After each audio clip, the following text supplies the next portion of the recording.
Welcome to this month's episode of Short Clip Case Studies, brought to you by Natera Performance Solutions. Hi everyone.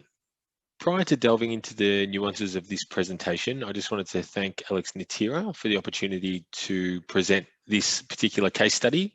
Hopefully you find it beneficial and take some key conditioning components out of it. Certainly the concept has lots of merit as it provides an opportunity for practitioners, coaches and scientists alike to present specific programs and highlight specific training methodologies which can be relevant and relatable for lots of different practitioners. So yeah, thanks Alex. So this particular case study is going to look at aerobic conditioning application. So we're looking at an intervention which is looking at a high intensity interval training intervention versus a small-sided game intervention. And by extension of that, we're looking at which was more effective at improving aerobic fitness and also, most importantly, hockey performance.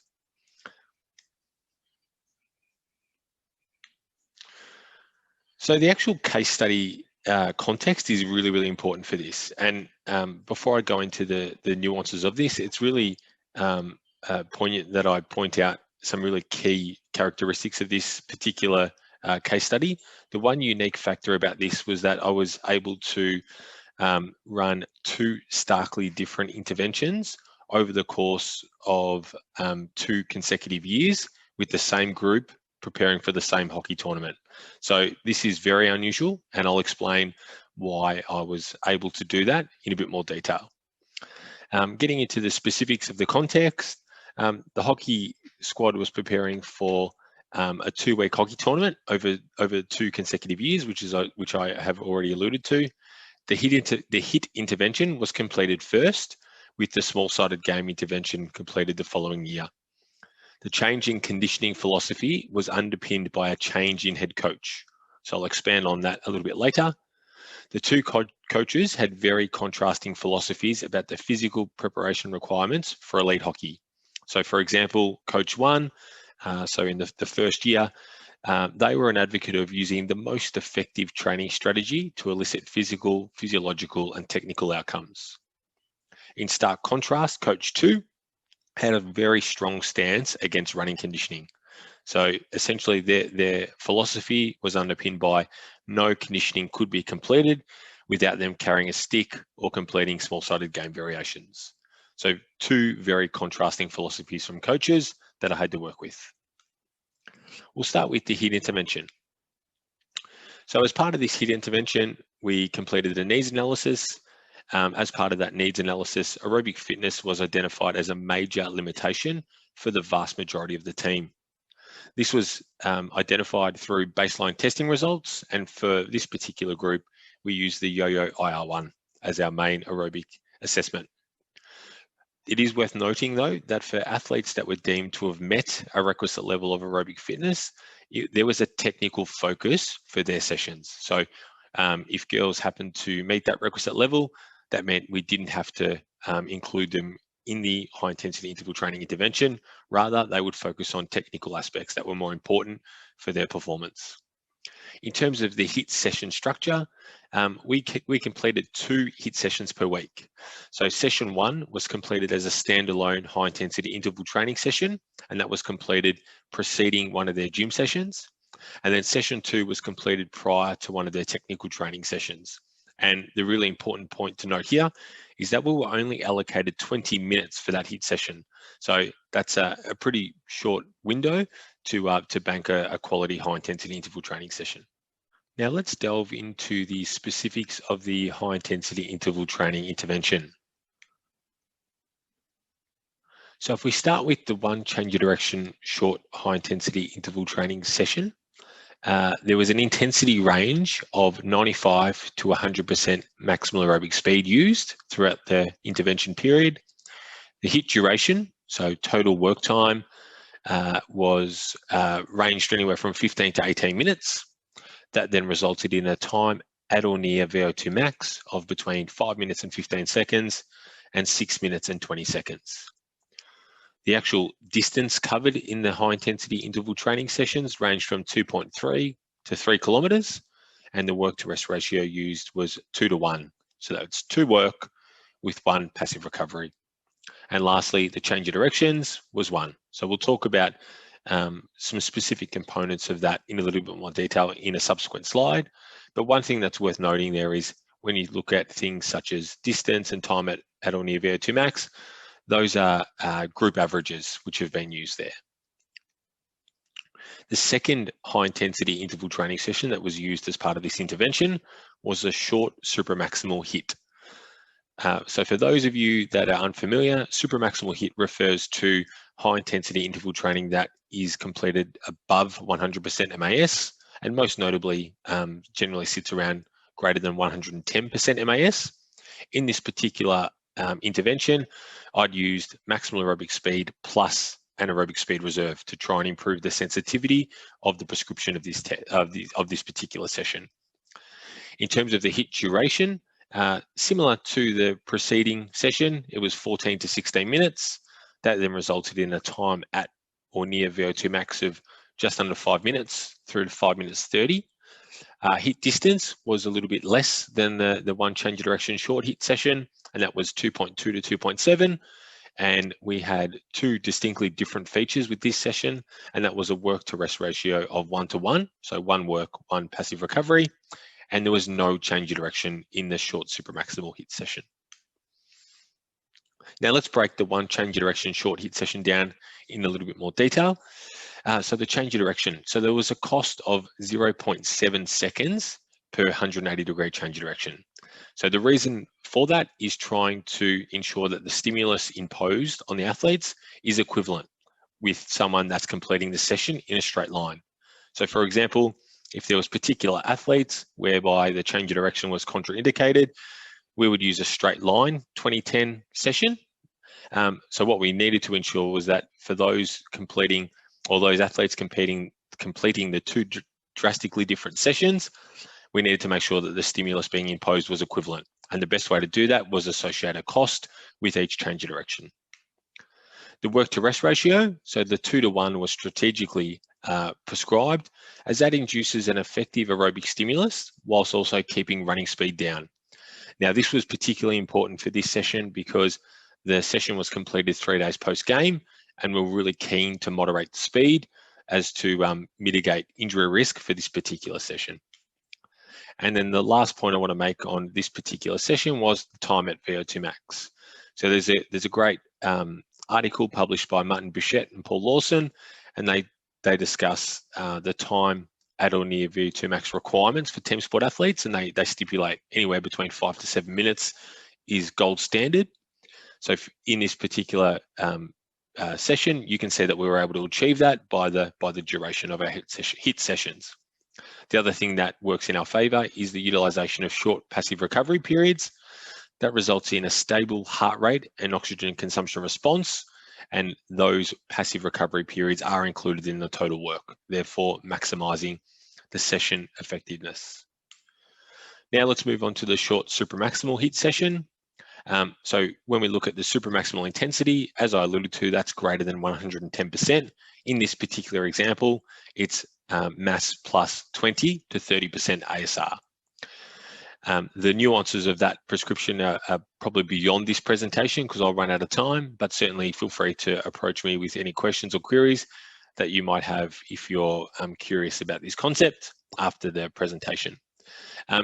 So the reason I chose this type of session is because it is an effective hybrid stimulus. And what I mean by that is it induces a really effective aerobic fitness stimulus whilst also tapping into and or improving the anaerobic capacity for the particular athlete and group.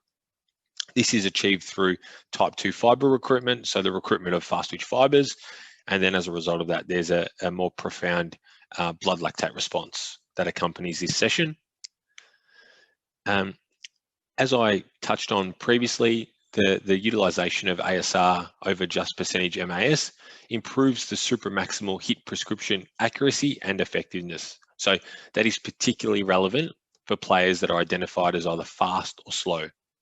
For players that are just average in terms of their speed, there's probably not a profound this particular approach doesn't have a profound impact, but certainly for your outliers that are either fast or slow, this does have a huge impact on the actual speed and the distances they are expected to run for this particular session. And then similarly, the time at VO2 max, it's as per the previous session, and that was because we were trying to achieve the gold standard volume for our high intensity interval training intervention, and also the passive recovery periods. Whilst it wasn't a 2-to-1 work to rest ratio, this was offset by the actual intensity, which then required a 1-to-1 work to passive recovery ratio. If we look at the actual high intensity interval training results, it's pretty clear that this intervention was very effective. So if we look at the pre-testing, which occurred in mid-July, there was a mean of 17.3 for the yo-yo intermittent recovery test level 1. When we look at the post-testing, which occurred at the end of August, so a 6-week period, we can say that the post-testing average for the group was 18.1. So that was a 13% improvement, which was really significant by any stretch of the imagination. And then when you look at that in terms of distance, so there was a group mean improvement of 198 meters, and that is well outside the typical error of 54 meters for this test. The group mean of 1,713 meters rather, or a level 18.1, that is considered elite for female team sport. So that's really important to note, because you cannot compare female team sport testing data to males. It's irrelevant. So you've got to make sure that you're looking at comparing specific groups with specific genders. And in this scenario, this group, the testing results obtained were considered elite. Now, most importantly, I alluded to hockey performance. So how did this HIIT intervention impact their actual hockey performance and their outcome in the tournament? So fortunately for this group, they actually won the gold medal for the particular tournament. So there you can see the final standings for this particular tournament, and you can see that the Victorian Vipers won the gold medal, which was a culmination of lots of hard work in the preceding 6 to 8 weeks. So that resulted in a very happy team and a very happy coach. So that's a summary of the HIIT intervention. Now we're going to look at the technical small-sided game intervention. So the small-sided game intervention was used in preparation for the same major 2-week tournament the following year. Similarly, aerobic fitness was again identified as a major limitation for the vast majority of the team. Now, in stark contrast to the preceding year, the aerobic fitness adaptation was going to be addressed via technical training and small-sided games. And as I touched on earlier, that this was the coach's preference. Now, when we looked at small-sided games, we came up with a few different strategies to try and maximize the stimulus being imposed in them. So that was manipulation of space available per player. We also tried to use directive and strategic coaching cues. So it was trying to ensure that the actual cueing and coaching to try and facilitate more work rate was actually relevant to the actual gameplay and game style for the team. And then also we set really clear target work rates, which then would flow into not only aerobic fitness adaptation, but also provide almost a supramaximal stimulus for the group when compared to their actual game data. And the ultimate carrot or lure at the end of it for them to really work hard in these small-sided games was there was actually consequences for not making the work rate targets, and I'll present on those a little bit later. So one particular game we used was completed on half a hockey field. It was 5v5. That resulted in 252 square meters per player. So that's really relevant because when you look at the small-sided game research, square meterage or space available per player is a really important metric, because that sort of helps to guide what type of stimulus you are going to elicit when you're looking at comparing different small-sided games. There was 2 goals and 2 goalkeepers. The actual sets and rep prescription was 6 sets of 5 minutes, so 30 minutes total of small-sided games. So if you compare that to the high intensity interval training session, significantly longer. So for some sessions, it was double the duration, but if not, it was at least 14 to 12 minutes longer compared to the high intensity interval training intervention. The target work rate was greater than 120 meters per minute, and we also tried to achieve 2 high intensity running meters per minute. This game was just classified as small hockey. Athletes were encouraged to work hard and achieve the work rate target, and goals were used strategically to try and increase competitiveness within the girls, and also normal hockey rules were used.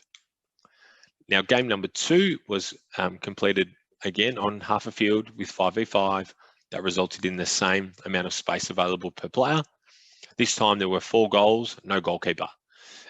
Same set and rep prescription, so 6 by 5 minutes, same targets. This game was called the 4-goal game. So again, athletes were really encouraged to work hard and achieve the work rate target. Goals were again implemented to increase the competitiveness within the game. The rules were a little bit different. So there was individual marking. So what I mean by that is, for girls that had sort of drastically different, aerobic fitness ability or work rate targets, they were often matched against each other to try and provide or try and induce a greater stimulus on those girls that wouldn't necessarily have the same capacity as some of the more aerobically adept girls within the squad. So that was used strategically to try and maximize the physical stimulus. And then also there was a specific cue around controlling and keeping possession of the ball behind the goal area.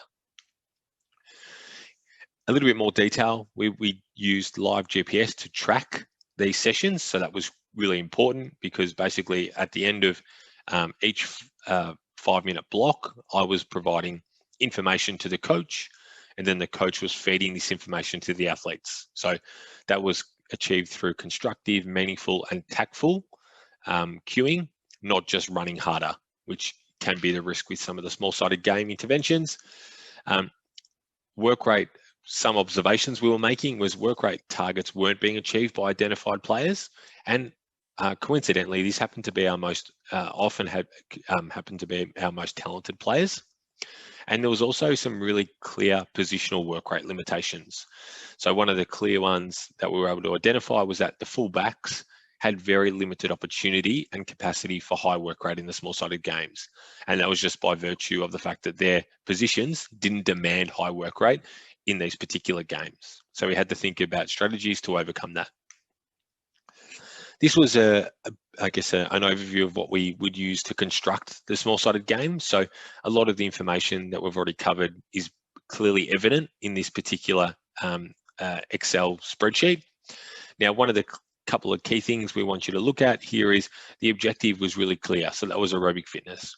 You can see in the yellow shaded boxes, you can see a target work rate, a target high intensity in terms of high intensity running. So how much of that can they accrue per minute?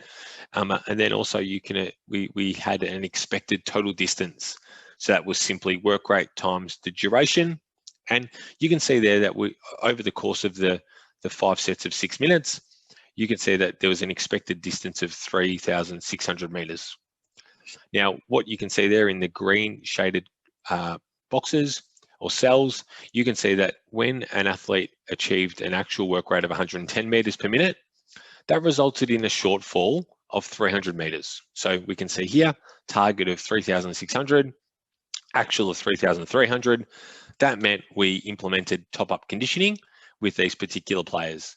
So there was a shortfall of 300 meters to be made. We did that by the utilization of some change of direction repeat effort running. So that was 2020s. They were doing them, the expectation was that they were to do them in about 8 seconds, and they were going every 20 seconds. So basically what we did was we targeted all the girls that didn't meet the target in terms of distance, and the amount of reps, or the number of reps they were to complete of those, varied based on the deficit. Now, this is where it gets really interesting. So I've already covered the intervention results for the high intensity interval training intervention. Now we get to look at the small-sided game intervention results. So pre-testing, you can see the group scored 17.6 or 1620 meters in the yo-yo IR1. So again, same time point. So that was mid-July. And then post-testing occurred again at the end of August. So remember, this was the same preparation for the same tournament. Now, one thing that's drastically different compared to the preceding intervention was that there was no difference in the outcome of in terms of aerobic fitness adaptation when you look at the post-testing. So the yo-yo IR1 at the end of this period was 17.5, and that resulted in a yo-yo IR1 total distance of 1584. So when you looked at it in percentage terms, that was negative 3.1%. So when you look at that particular distance compared to the typical error, that sits within the typical error of 54 meters. So we regard it as no change. So clearly drastically different compared to the high intensity interval training intervention. So the take home here is the small-sided game intervention resulted in a highly variable stimulus. So when you looked at specific individuals within the team, there was a range of 11% improvement all the way through to 28% decrement. So that is just huge. That is just a huge variation in terms of stimulus and adaptation. So that was probably reflective of the variability in the small-sided game stimulus, which was in stark contrast to the consistency of the stimulus induced in the high-intensity interval training intervention. Now, importantly, it's really, I guess, one of the key things is whilst you can have an aerobic fitness or inferior aerobic fitness adaptation, the main thing or what really matters and what really counts is how did the team go in the tournament. So this is what happened or transpired over the course of the 2-week tournament. We know the previous year they won this particular Australian Hockey League tournament. This particular year they came 5th. So despite playing more hockey as part of the small-sided game intervention, that didn't transcend into improved performance for whatever reason. So just I guess a really interesting and contrasting juxtaposition when you compare the two particular interventions on the hockey outcome. So let's break down these key findings. So when we look at the high intensity interval training intervention, it's pretty clear it resulted in a more consistent physiological stimulus. That was a byproduct of less variability in the adaptation, that it also resulted in a better performance outcome, and it resulted in a more consistent physiological stimulus. And that is absolutely critical when we look at trying to elicit physiological adaptation. When we look at the small-sided game intervention, it's pretty clear that it resulted in both highly variable stimulus, and then that in turn resulted in highly variable physiological adaptation. Lazy athletes can hide. That was really clear for us, and it was actually a really difficult situation to overcome. And also, when in this particular example with this particular team, you had to question the technical transfer because it didn't result in better performance.